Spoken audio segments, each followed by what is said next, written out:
2001 সালে যখন বিএনপি সরকার গঠন করে আপনাদের সমর্থন নিয়ে, বাংলাদেশের জনগণের সমর্থন নিয়ে, তখন বিএনপির কাঁধে ছিল তখন বাংলাদেশের কাঁধে ছিল দুর্নীতির তকমা। বেগম খালেদা জিয়ার নেতৃত্বে পরিচালিত সরকার 2006 সালে যখন সরকার ছেড়ে দেয়, তখন বেগম খালেদা জিয়া সরকার সেই বাংলাদেশকে দুর্নীতির তকমা থেকে বের করে আনতে সক্ষম হয়েছিলেন।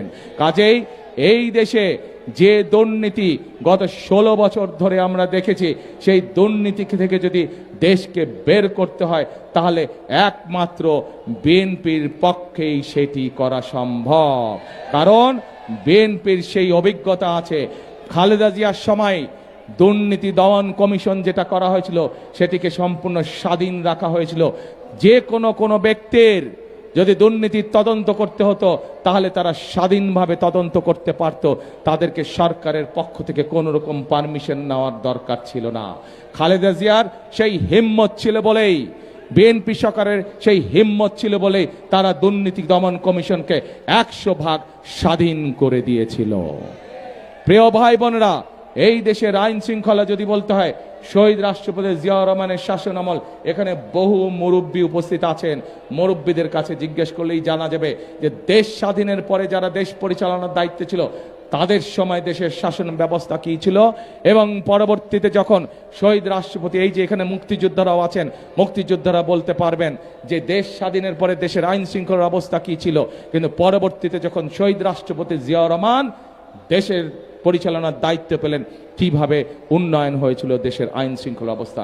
একইভাবে দেশ ও নেত্রী খালেদা জিয়া যখন দেশের শাসন পরিচালনা করছিলেন সেই সময় কিভাবে চাঁদাবাজি, কিভাবে বিভিন্ন আইন শৃঙ্খলা পরিস্থিতি নিয়ন্ত্রণ করেছিলেন। মা বোনেরা সেই সময় নিরাপদে যে কোনো সময় রাস্তায় হাঁটাচলা করতে পারত। ক্ষুদ্র ব্যবসায়ীরা, ক্ষুদ্র মাঝারি সকল ধরনের ব্যবসায়ীরা নিরাপদে তাদের ব্যবসা বাণিজ্য সব কিছু করতে পারত।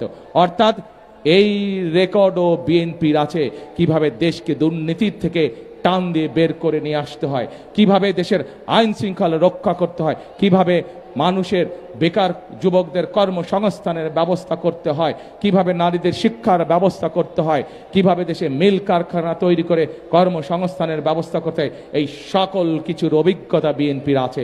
সেজন্যই আমি আপনাদেরকে বলেছি যে দেশকে যদি সঠিকভাবে পরিচালনা করতে হয় দরকার কর্মসূচি। দেশকে যদি মানুষের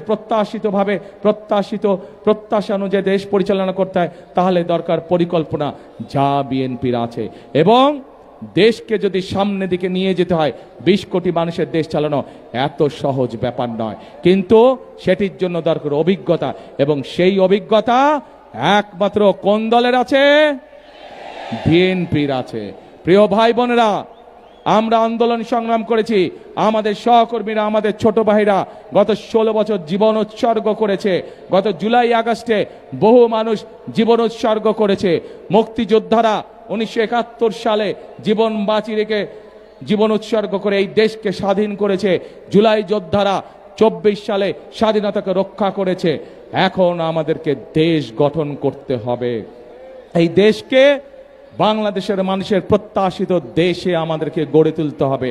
এবং সেটি যদি করতে হয় তাহলে সঠিক দলকে বাছাই করতে হবে। কোন সেই সঠিক দল? ধানের শীষ।